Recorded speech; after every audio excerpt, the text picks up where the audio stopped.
have a big phobia of marriage because I'm scared of marriage. Later you realize, sometimes I feel like maybe one day if I have to marry, I'll go back to my ex. ऐसा लगता ये है कि that आपकी जिंदगी में बहुत romance है, आप लेकिन उसको डिनाई कर रही हैं। अगर आप एक्स की बात करें, एक्स आप मतलब ट्विटर की बात कर रही हैं, एक्स वैसे एक्स नहीं।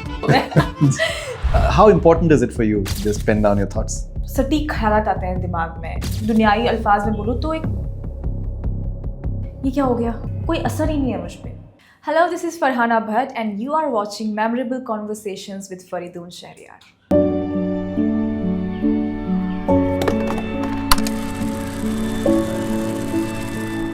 आज मेरे साथ में बहुत ही एक ख़ास शख्सियत, नाम है फरहाना भट्ट। और पिछली बार जब मेरी इनसे बात हुई थी तो बहुत ज़्यादा हंगामा हुआ था और इस बार हम चाहते हैं कि और ज़्यादा हंगामा हो। बहुत बहुत शुक्रिया आपका फरहाना मेरे साथ बात करने के लिए और memorable conversations with Faridoon Shahryar. Thank you so much Faridoon, अगली बार फिर से और मुझे बुलाने के लिए आपके साथ conversation. No, it's entirely my pleasure, you looking very nice. Thank you so much. Okay, तो मेरा आपसे एक सवाल ये है, जैसे मैंने आपसे जिक्र किया कि पिछली बार हमारी आपसे बात हुई थी, डिस्कशंस रहे कुनिका जी के, साहबजादे के और आपके बारे में, और फिर उसके बाद जिस तरीके से सोशल मीडिया पे मेरी ट्रोलिंग हुई है कि भाई आपको पैसे मिले हैं उनसे। मैंने कहा भाई मुझे तो नाम नहीं पता और पैसे तो बहुत। उसके बाद फिर बसीर अली साहब का जिक्र कुछ आ गया तो उसमें ये हुआ कि नहीं पैसे नहीं मिले, सब कुछ मुनासिब है। ये आप जब आप देख रही होंगी इस तरीके की, जब ये जो जंगें छिड़ी होती हैं, तो मुझे लगता है कि थर्ड वर्ल्ड वॉर तो बात की बात है, ये जंगें मतलब गजब की जंग है। मतलब रात रात में उसमें स्पेसेस हो रहे हैं ट्विटर के ऊपर और बातचीत हो रही है। कैसे देखते हैं आप इसको? मैं इस चीज़ को बहुत ही लाइटली लेती हूँ, एज लॉन्ग एज मेरे अपने फैंस की बात ना हो, क्योंकि बाकी फैंडम्स का मैं ज़्यादा सोचती नहीं कि क्या चल रहा है क्या नहीं चल रहा है। खैर, अभी क्या होता है कि मेरे फैंस जिसको भी मेरे ज़्यादा करीब देखे हो, वो किसी और शख्स को मेरे करीब ज़्यादा देखना पसंद नहीं करते, क्योंकि उनको घर के अंदर भी कुछ ऐसे एक्सपीरियंसेस रहे हैं कि लोग मेरे पीठ पीछे जाके बात किए, लोगों ने जिन पर मैंने विश्वास किया था, तो वो थोड़ा सा प्रोटेक्टिव है मुझे लेके कि फरहाना को रियल लाइफ में भी कुछ लोग ऐसा ना कर दे। जैसे मेरा अगर नए दोस्त बन रहे हैं तो बहुत स्केप्टिकल हो जाते हैं इन चीज़ों को लेके। इस चीज़ में उनकी बिल्कुल गलती नहीं समझती हूँ, क्योंकि आप जब किसी इंसान को बहुत प्यार करते हो, उसकी बहुत केयर करते हो, तो ये चीज़ें आ ही जाती है, आप प्रोटेक्टिव बन जाते हो। लेकिन उसके मजीद भी बहुत सारी चीज़ें चलती रहती है कि आप एक शख्स के बारे में बात करो तो ठीक है, हाँ ये सब ठीक है, वही आप दूसरे शख्स के बारे में बात करो कि ये कैसे आ गया, ये तो गलत है, ये ऐसा कुछ नहीं वैसा कुछ नहीं है। और फिर बहुत सारे मतलब मल्टीपल वॉर्स चल रहे होते हैं इंटरनेट पे। तो स्टार्टिंग में आई यूज्ड टू वॉच ही क्या चल रहा है क्या नहीं चल रहा है, बट अभी मैं बहुत कम पता है मुझे सब कुछ कि क्या चल रहा है कैसे चल रहा है, बट मैं ज़्यादा इंडल्ज नहीं होती, क्योंकि अल्हम्दुलिल्लाह I have my people who are there to deal with it. और ऑनेस्टली मैं, अगर आप एक्स की बात करें, this can be a bit weird for you and to the listeners, but X आप मतलब ट्विटर की बात कर रही हैं, एक्स वैसे एक्स नहीं, Twitter, of course I am talking about Twitter. Okay, so Twitter clarify करना सही रहता है मेरे ख्याल से, या वो भी आपके शो में। सो ट्विटर की अगर बात करें तो मैं वही ऑनेस्टली सिर्फ वही पोस्ट पढ़ती हूँ जहाँ मैं नीचे देखूँ कि #फरहाना भट्ट, #फरहाना रेबेलियंस। मैं पहले हैशटैग देखती हूँ क्या है, और जो हैशटैग मुझे पसंद आया और लगे कि मेरा है, तो तब मैं वो एक्स के पोस्ट्स पढ़ती हूँ, अदरवाइज मैं नहीं पढ़ती। आई डोंट इवन रीड, मतलब मेरे जो मेरे रिलेटेड नहीं होगा मैं वो पढ़ती नहीं, जो पॉजिटिव नहीं होगा वो मैं वो पढ़ती नहीं। I don't even watch that even for one second. जमाना लगा हुआ है कि आपको काफी सारे मेरे आपके लगे हुए हैं कि ये भी हो सकते हैं वो भी हो सकते हैं। तो आपने मेरे शो में कहा था कि दैट आपको इस वक्त किसी तरीके की मोहब्बत में कोई दिलचस्पी नहीं है, अपने आप से आप मोहब्बत करती हैं, और मुझे लगता है कि बेस्ट फॉर्म ऑफ मोहब्बत अपने आप से होनी चाहिए। लेकिन ऐसा लगता है ये है कि दैट आपकी जिंदगी में बहुत रोमांस है, आप लेकिन उसको डिनाई कर रही हैं। मतलब आप जब एक सर्टेन मुकाम पे पहुंचते हो तो आपके दरवाजे में बहुत सारी चीजें दस्तक देती हैं, रोमांस, मोहब्बत, ये चीजें भी ऑफ कोर्स ऑलवेज देयर, आपकी लाइफ का एक हिस्सा होते हैं, भले आप उनको इग्नोर करें या उनको वेलकम करें। तो I see everything that's going around, या मैं एक शख्स के साथ अगर बात करूं या उससे दिखूं किसी एक इवेंट पे, या किसी शख्स के साथ ना दिखूं, दोनों सूरतों में जी बिल्कुल, तो आपको जोड़ा जाएगा, बहुत सारी बातें होंगी आपके बारे में। तो अब मैंने एक्सेप्ट कर लिया कि ठीक है, लोग जो बोलना है उनको बोलेंगे, ना मैं उनको रोक पाऊंगी ना कोई और उनको रोक पाएगा, क्योंकि हर एक इंसान की अपनी, मुझे पता नहीं है घर से बाहर क्या चल रहा था, लोग क्या देख रहे थे, क्योंकि घर के अंदर का मुझे सिर्फ पता है कि मैं कैसे बिहेव कर रही थी, मुझे किस इंसान के साथ कैसे टर्म्स थे। घर के बाहर जो वो लोग सोच के बैठे थे एक फिक्शन वाली चीज़, मैं उनको डिसरिस्पेक्ट नहीं करती हूँ, लेकिन मुझे लगता है कि काफ़ी हद तक काफ़ी सारे लोगों ने, जितने भी हमारे फैंस हैं, हैशटैग्स हैं, तो उनने एक्सेप्ट किया कि हाँ हम थोड़ा ज़्यादा डीपली चले गए थे इस चीज़ में, हम भूल गए थे कि आप लोग इंडिविजुअल हो, आपकी अपनी अपनी लाइफ से हैं। और मेरी लाइफ में मोहब्बत का बहुत एक बड़ा किरदार रहा है, अगर मैं अपने पास की बात करूँ तो।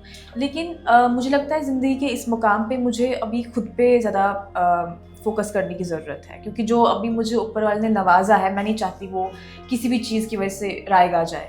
तो मैं लाइफ में मोहब्बत बहुत ज़्यादा ज़रूरी है, romance, everything, it's very important, but I think at this point of life I must focus on my self. That's beautiful. I think मैं आप फिर से एक बार कॉम्प्लीमेंट करना चाहूंगा कि आपकी उर्दू बहुत पोएटिक है, रायगा ना जाए, मतलब आज के टाइम पे कौन ये वर्ड्स यूज करता है, मतलब गजब का आपकी वोकैबुलरी है। एंड मुझे लगता है कि जो वोकैबुलरी है बहुत हद तक वो सोच से भी आती है, और आपका सोचने का अंदाज खासा आपका, मतलब मैं रोमांटिक कह रहा था, खासा आपका एकदम बिल्कुल पोएटिक है।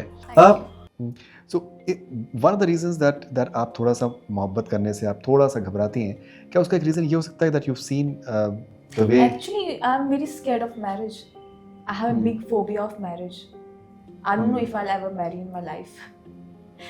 Sometimes I feel like if I don't know, I don't feel like I'll marry because I'm scared of marriage. I'm really scared of marriage. I mean, what if you actually give your whole self to a person and later you realize he was not worth? Later you realize he is not on your side. Later you realize he's the one who doesn't want your career to flourish. Later he realizes that, oh, you're this way because of your past. Oh, you're this way, you are very difficult to handle. You know, that's why you are not finding a person to, you know, be in a relationship with and all. Sometimes I feel like maybe one day if I have to marry, I'll go back to ex. To marry. You'll go back to your ex? Yeah, because I feel like he knows me as compared to other people. Okay.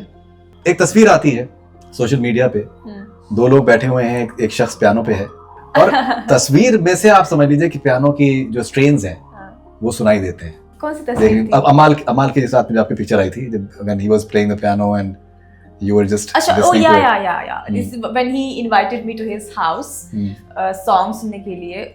हमने बहुत मजे किए। अभी आई don't no, probably हम धीरे धीरे share करेंगे। हमने वीडियोस बनाए, हमने साथ में गाया, हालांकि मुझे नहीं लगता मैं अच्छा गाती हूँ, but he was like, he is always praising me. In fact घर के अंदर भी, घर के बाहर ही, नहीं तू बहुत अच्छा गाती है। अपने दोस्त को पूछता है, कृष देख यार कैसा गाती है, क्या चने की झाड़ पे चढ़ा रहे हो तुम लोग। बट थोड़ा सा हमने गाया, देन उसने मेरे लिए चाय बनाई। अच्छा, अमाल ने चाय बनाई? अच्छा, आपने सीखा है ना अभी नया? अमाल ने चाय, किसने चाय बनाई थी? ताजा सीखा। मैंने चाय बनाई थी, अमाल ने बनाई थी? अमाल ने चाय बनाई थी जब आप उनके घर पे गई? यस, और मैंने शायद ऑमलेट बनाया था ना उसके लिए। मैंने ऑमलेट बनाया था, उसकी एक रील भी है, सॉरी दोस्तों, शायद बनी है। तो देखिए, आपने मतलब ये है कि आपने बता दिया कि थोड़ा शायद खराब कर दिया, उन्होंने आपके लिए चाय बनाई, आपने उनके लिए ऑमलेट बनाया, मतलब ये तो बहुत ही हमने एक बाज़ाब्ता एक रील शूट किया है बाज़ाब्ता, क्या बात। सो डेफिनेटली वो अभी मेरे पे नाराज होगा कि तूने क्यों बताया, बट ठीक है, अभी वो आ जाएगा बाहर, वो हम रील अपलोड कर देंगे। लेकिन तो बहुत मजा आया हमें उस दिन, मेरे फ्रेंड्स भी हमारे साथ आए थे, उनके फ्रेंड्स भी वहाँ पे थे, so it was fun and then we sang for like sometimes, but बहुत enjoy किया। Thank you। तो दो लाइन अगर आप कोई भी आप सुनाना चाहें, हम ये नहीं कहेंगे कि ये किसी के लिए है, आप अपने दिल की सुनाइए। लख समझाऊं मैं ता दिल समझ नहीं पाता, मांगे तेरी खैरिया, सोना था तेरा मैं झूठा, रंग दो दिलों में छूटा, कैसे बुलाऊं मेरिया, जा रांझण रांझण रांझण तू भी क्या याद रखेगा, जाहिर ने तेनू छोड़ दिया, जा रांझण रांझण रांझण तू भी क्या याद रखेगा, जाहिर ने तेनू छोड़ दिया। Beautiful, outstanding. आप डायरी लिखती हैं? यस। क्या लिखती हैं आप डायरी में? Obviously, you don't have to share the contents, but how important is it for you to just pen down your thoughts? It's very important. And मैं पहले डायरी नहीं लिखती थी, मैं अपने फ़ोन में नोट्स लिखती थी, नोट्स पे लिखती थी। क्योंकि मेरे अचानक से अगर मैं कहीं बैठी होती हूँ घर में, ऐसे लेटी होती हूँ कभी बेड पे, बेडरूम में या कहीं पे भी, सटीक ख्यालात आते हैं दिमाग में, एक बहुत अजीब से, अगर मैं दुनियाई अल्फाज में बोलूँ तो एक पंचलाइन्स आ जाते हैं मेरे माइंड में जो मैं लिखती हूँ, क्योंकि फिर मैं सोचती हूँ कि अगर मैं लिखूंगी नहीं तो मैं उसको सोच नहीं पाती कि मैंने क्या लिखा था और क्यों लिखा था, उसका कंटेक्स्ट क्या था, ये मेरे दिमाग में क्यों आया। तो I write it, then I look at it कि ये मैंने क्यों लिखा, मेरे दिमाग में ऐसा क्या चल रहा है, मैं फ्यूचर को किस तरह से देख रही हूँ, इसका मतलब क्या है कि मेरी लाइफ में आगे क्या होने वाला है। तो मुझे ऐसे बहुत सारे अचानक से ख्यालात आते हैं दिमाग में। इनफैक्ट यू नो बहुत ही थोड़ी अजीब सी बात है कि मुझे दूसरे इंसान के बारे में बहुत ख्यालात आते हैं। जैसे कि मेरी बेस्ट फ्रेंड आज मेरे साथ मुंबई में है, तो मैं उसको हमेशा हर एक शख्स के बारे में बोलती थी कि तुझे पता है, मुझे लगता है 1 साल के बाद ना इसका ऐसा होगा, 1 साल के बाद कुछ भी पॉजिटिव नेगेटिव कुछ भी, और वो चीज़ें होती थी उस इंसान के साथ। I don't know why, maybe these are intuitions or whatsoever, but मैं अगर किसी इंसान से बात करूंगी तो मुझे अगर कोई इंसान समझ में आएगा, क्योंकि आप इंसान की बातचीत के तरीके से समझ जाते हो कि उसकी ज़िंदगी का लहजा कैसा है, वो ज़िंदगी कैसे जीता है। आप उसके देखने के तरीके से, उसके आपकी तरफ व्यवहार से आप वो समझ जाते हो कि उसकी लाइफ कैसी है, उसकी वो कैसा लाइफ जीता आ रहा है या जीती आ रही है। तो उस बिना पे मैं किसी का बहुत बार काफ़ी लोगों के, मतलब नॉट ऑलमोस्ट एवरीवन, बट कुछ लोग जिनको मैं थोड़ा समझ पाती हूँ, I can actually get some vibes about them, कुछ इंट्यूशंस आते हैं मुझे उनके बारे में, और खुद के बारे में मुझे बहुत सारे इंट्यूशंस आते हैं कभी कभी। So what ever I get, कोई चीज़ मतलब आउट ऑफ नो, या कोई मेरा मेकअप कर रहा होता है, आई एम गुड, मैं कुछ सोच रही हूँ, मेकअप हो रहा है, म्यूजिक सुन रही हूँ, और कट टू डायरेक्ट मेरे माइंड में कुछ ना कुछ लाइन आएगी, कुछ ना कुछ मैं सोचने लगूंगी बहुत, और वो बहुत बारीक चीज़ें होती है। तो मैं तुरंत अपना फ़ोन निकाल के उसको लिखने लगती थी, और फिर मैं सोचती थी कि ये मेरे माइंड में क्यों आया, इसका कॉन्टेक्स्ट क्या है। तो उस लिहाज से आई राइट। That's wonderful. अभी थोड़ी देर पहले जब हमारे कॉन्वर्जेशन के स्टार्ट होने से पहले मैं देख रहा था कि आप किसी एक खला में आप चली गई थी and you thinking about something, and जब मैं आपकी आंखों में देखता हूँ तो मुझे लगता है कि एक थोड़ा सा एक मुझे महरूमी का एहसास होता है that you know there's something that you're missing in life. At the same time आपके चेहरे पे हमेशा एक मुस्कुराहट रहती है. You are a young girl and you enjoy your life and you have a lighter way of looking at life as well. तो ये जो कंट्रास्ट एक है, इसको आप कैसे देखती हैं? ये once again that is very poetic as well. मुझे लगता है कि काफ़ी सारी चीज़ें आपको ज़िंदगी सिखाती है, लेकिन उसका बेस जो उसकी फाउंडेशन होती है ना, वो इनबिल्ट आप में होना बहुत ज़रूरी है। The way how you deal with people, आप दुनिया को किस नज़रिए से देखते हैं, आप लोगों को किस नज़रिए से देखते हैं, आप किस चीज़ में ज़्यादा अपना टाइम इन्वेस्ट करते हैं, आपके लिए लाइफ में क्या ज़्यादा मायने रखते हैं और क्या मायने नहीं रखता। मेरी लाइफ की बहुत अलग और बहुत ही अजीब पहलू है, या तो मैं किसी चीज़ में बहुत ज़्यादा इंडल्ज, बहुत ओवर थिंक करूँगी, या तो मैं किसी चीज़ के बारे में सोचूंगी भी नहीं, चाहे वो कितनी भी मतलब ज़्यादा बर्बादी क्यों ना कर दे वो चीज़, लेकिन मैं सोचूंगी ही नहीं कि ठीक है जैसा होने दो, ऐसा हो रहा है होने दो। जहाँ मुझे लगता है कि मुझे ऊपर वाले पे भरोसा करना चाहिए, वहाँ मैं ऊपर वाले पे भरोसा करती हूँ। जहाँ मुझे लगता है कि चीज़ें मेरे हाथ में, मुझ में उतनी ताकत है कि मैं अब खुद से कुछ चीज़ें ठीक कर सकती हूँ, वहाँ मैं खुद को इंडल्ज करती हूँ इन चीज़ों में। क्योंकि ओवरऑल अगर आप देखें, मैं तवक्कुल में ज़्यादा भरोसा रखती हूँ। क्या बात है? यस, मतलब ओवरऑल जब मुझे लोग बोलते हैं कि आपने कब सोचा था कि आप बिग बॉस में जाओगे, आप लाइफ का आगे का क्या प्लान है, तो मेरा कभी लाइफ का प्लान ही नहीं होता कुछ। What ever is happening, it's happening like it's the command of universe.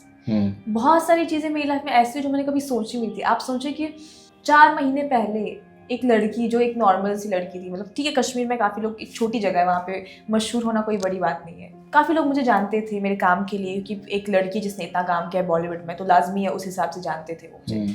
फिर आप अभी कट तो आप 4 महीने बाद की ज़िंदगी देखिए कैसी है। और कभी कभी मुझे यकीन नहीं होता, मैं कभी बैठी होती हूँ तो मैं जब सोचती हूँ इन चीज़ों को, मुझे लगता है कि वो सारी एक फिल्म चल रही थी। 4 महीने ये एक फिल्म चल रही थी मेरी लाइफ में, जो मैं एक मूवी देख रही थी। कभी कभी मुझे लगता है कि मैं रियलिटी में नहीं जी रही थी, वो एक मूवी चल रही थी मेरी लाइफ में जी। तो यू नो इतना ड्रास्टिक चेंज, एक ड्रास्टिक शिफ्ट कभी कभी खुद के लिए मुझे यकीन करना मुश्किल हो जाता है। बट मुझे लगता है कि आप किसी भी सिचुएशन को डील कर सकते हो as long as you are not confused. मुझे लगता है अगर मुझ में एक वक़्त, एक कैफियत है, एक ऐसी सलाहियत है कि मैं बहुत जल्दी फैसले लेती हूँ। मतलब कुछ भी मेरी लाइफ में अगर कट तो 2 मिनट में मैं फैसले ले लूँगी, ठीक है ऐसे करना है। वो आप में सलाहियत तभी होगी जब आप कंफ्यूज नहीं होंगे माइंड। क्लैरिटी होनी चाहिए। यस, ये clarity is very important in your life. मतलब कभी कभी लोग बोलते हैं कि जल्दबाजी में फैसला नहीं, ऐसे जल्दबाजी में फैसला लेना कोई टर्म ही नहीं समझती मैं इस चीज़ को। अभी आपके समय की रिक्वायरमेंट है कि आपको जल्दी फैसला लेना है, तो आप फैसला तो लोगे ना जल्दबाजी में, तो आप ये बोलोगे कि नहीं वेट, मैं इस चीज में यकीन रखता हूँ कि जल्दबाजी में फैसला नहीं, तो मैं कल डिसीजन लूंगा, तो that will रूइन your life.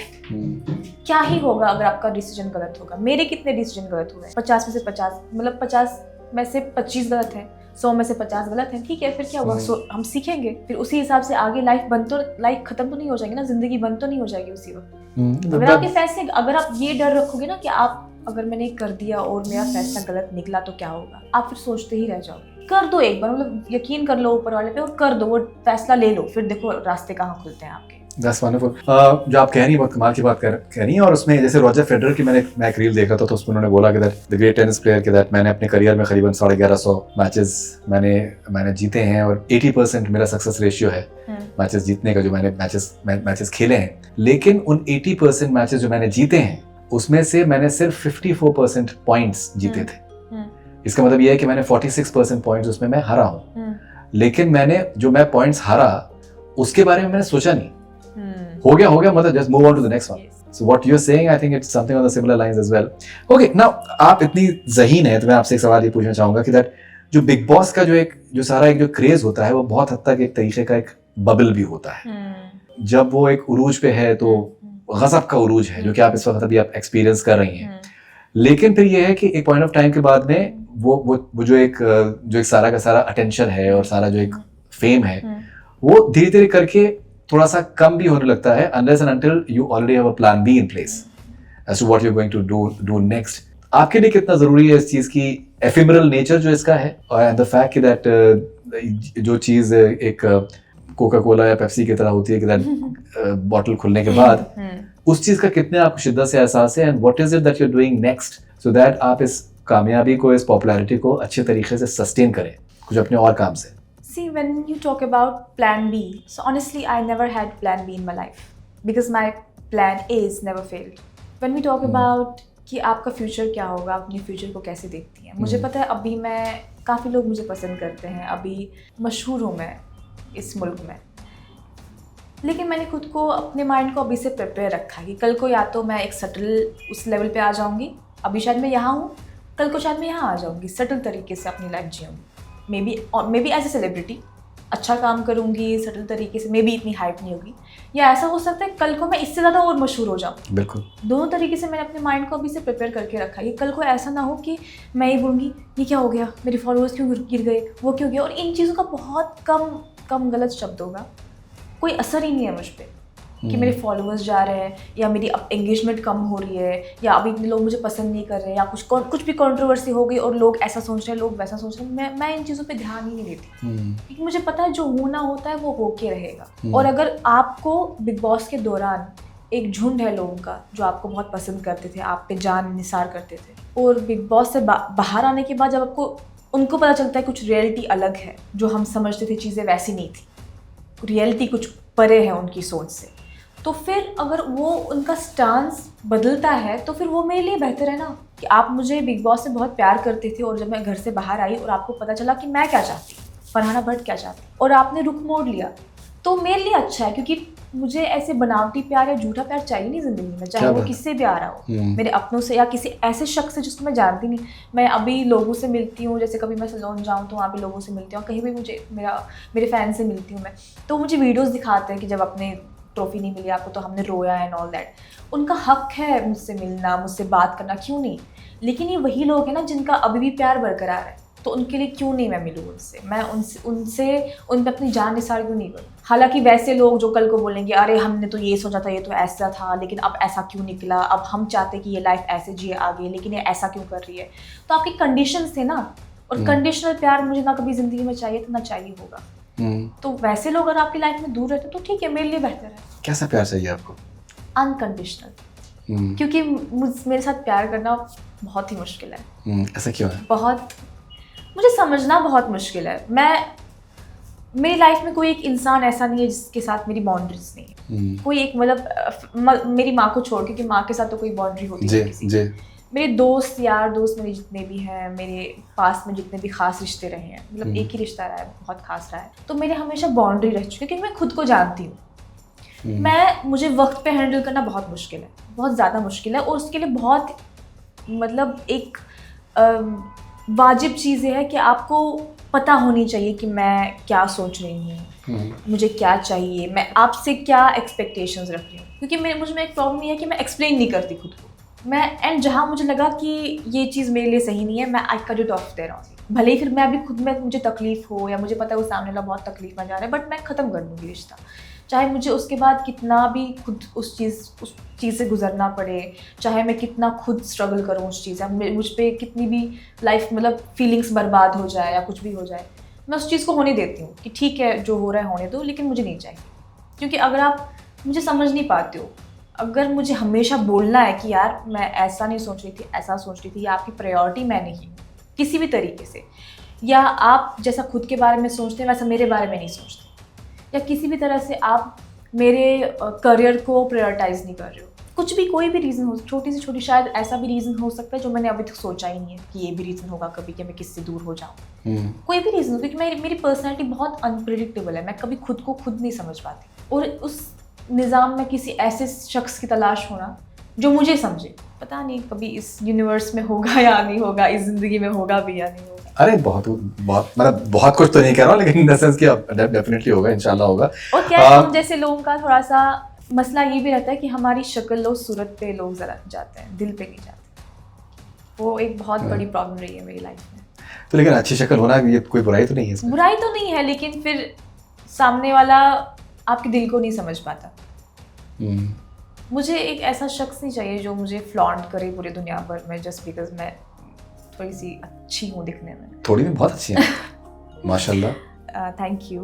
But ऐसा भी शख्स चाहिए जो मतलब क्या मैं बोलूँ, तन्हाई में मुझे समझे, या जब मैं खुद को समझने में स्ट्रगल कर रही हूँ तब मुझे समझे, जब मुझे अपने बारे में चीज़ें पता ना चल रही हूँ, मैं क्या कर रही हूँ, क्यों कर रही हूँ, तब वो सब कुछ समझ के बैठा हो कि तुम शांत रहो, मुझे पता है क्या चल रहा है तुम्हारे में। पता नहीं, शायद मैं बहुत पोएटिक बातें कर रही हूँ, इस दुनिया में नहीं देखिए पॉसिबल भी है। जैसे टाइटैनिक में जो एक डायलॉग है ना कि खवातीन का जो दिल है उसको समझना एक ओशन की तरह है, एंड उसको समझना जो है वो डेप्थ को समझना बड़ा मुश्किल काम है। इक्वालिटी कितनी इंपॉर्टेंट है आपके लिए? Equality as in equality with man women? When I say equality, it's about opportunities. It's not about male और फीमेल जो है वो कुछ लहजों में बहुत अलग है, और वो निज़ाम ने, नेचर ने ऐसा बनाया है जी। हम कभी ये नहीं बोल सकते कि मेल और फीमेल एक से हैं या एक जैसे हैं, लेकिन मेल की एक अपनी खूबसूरती है, फीमेल्स की अपनी खूबसूरती है, और ये निज़ाम है, दोनों एक से नहीं है। हम ये नहीं बोल सकते कि दोनों एक जैसे नहीं है। जब हम बोलते हैं कि हमें इक्वलिटी चाहिए, तो वो मैं अपॉर्चुनिटी के लिहाज से बोलूँ कि अपॉर्चुनिटीज़ इक्वल मिलनी चाहिए, ना कि आप मेल हो तो आपको ज़्यादा मिलेगा या कम मिलेगा, वो फीमेल है तो उसको ज़्यादा मिलेगा या कम मिलेगा, उस लिहाज से नहीं। मतलब इस दुनिया में जो अपॉर्चुनिटीज़ हैं उस लिहाज से मैं इक्वलिटी की बात कर रही हूँ। अगर आप दूसरे लिहाज से बोलो कि मेल और फीमेल इक्वल हैं क्या, एक जैसे हैं, एक जैसे नहीं है। नहीं, मेरा इक्वालिटी से मुराद मेरा ये है, फॉर एग्जांपल कि जो तस्वुर है कि औरतों को सिर्फ औरतों को ही खाना बनाना चाहिए, या फिर बच्चों का ख्याल रखना है, और सारी चीज़ें हैं, बट लेकिन सबसे जो ज़बरदस्त जो खानसामा जो होते हैं वो मर्द होते हैं। तो फिर मर्द जो है वो घरों में खाना क्यों नहीं बना सकते? नहीं, मैं इस चीज़ को बिल्कुल सपोर्ट नहीं करती, या मेरा कभी ज़िंदगी को देखने का ये नज़रिया नहीं रहा है। आई थिंक खाना पकाना, सफाई करना, ये एक बेसिक लाइफ रूल्स है, और हम लोगों ने इसको जेंडर रूल्स बना दिए हैं, जैसा कि ऐसा कुछ है ही नहीं। इवन अगर हमारे मज़हब में भी आप देखें, हमारे कितने पैगंबर सल्लल्लाहु अलैहि वसल्लम ने खुद खाना पकाया है, खुद सफाई की है, वो चीज़ें वही तो हमने सीखना है ज़िंदगी में। या अगर हम हिंदुइज्म में भी देखें तो कितना मतलब निगाहों पे रखा गया है फीमेल्स को, चाहे वो कितनी भी बड़ी फिगर्स हों, जितनी फीमेल्स रही हैं हमारी हिंदुइज्म में, तो वहाँ से हमें ये प्रेरणा लेनी है कि हमें कैसे एक फ़ीमेल को ट्रीट करना है। और फीमेल को अच्छे से ट्रीट करने का मतलब ये नहीं कि हम मेल्स को डिग्रेड करने लगे। Both the genders are supposed to treat each other equally and respectfully. किसी पे आप ये नहीं थोप सकते कि नहीं मैं तो सिर्फ कमा के ला रहा हूँ तो तुम घर का काम क्यों नहीं करोगे, तो ठीक है फिर उसको भी कमाने दो और तुम घर का काम करो, है ना। It has to be equal in that way, right. At the same time जो एक सर्टेन जो एक पॉइंट ऑफ व्यू होता है कि दैट कि मर्द तो कुछ सही कर ही नहीं सकता, उसको तो बस दबा दो किस तरीके से कुछ भी करके, वो भी मेरे ख्याल से आप कह रही हैं कि वो सही नहीं है। ऑलराइट, सो फरहाना, आपसे तो अगर हम बात करते रहे तो बहुत बहुत चीज़ों के बारे में बात हो सकती है, but I think you're very good conversationalist, and apart from that थोड़ा mysterious भी हैं आप, which is always amazing because अगर थोड़ा सा एक mystery का element जो है that makes it very very charming. Yeah. So thank you very much. Congratulations for the wonderful journey, and looking forward to all your future plans and future ventures, and I'm sure that you're going to do very well. Thank you so much. Thank you for it. It's a pleasure. Thank you. So that was Farhana Bhatt, and this memorable conversation बहुत दूर दूर तक जाएगा, and आप इसके बारे में इस conversation की गूंज आपको काफी दिनों तक आपको सुनाई देती रहेगी, and for multiple reasons. The best part is that there's so much that she is. She's entertaining, she's deep, she's thoughtful, and she's courageous, and she's willing to take the risks. So there's so much in this story, and I'm personally looking forward to everything that she's going to be doing. So thank you very much once again, Farhana. You're welcome. Thank you.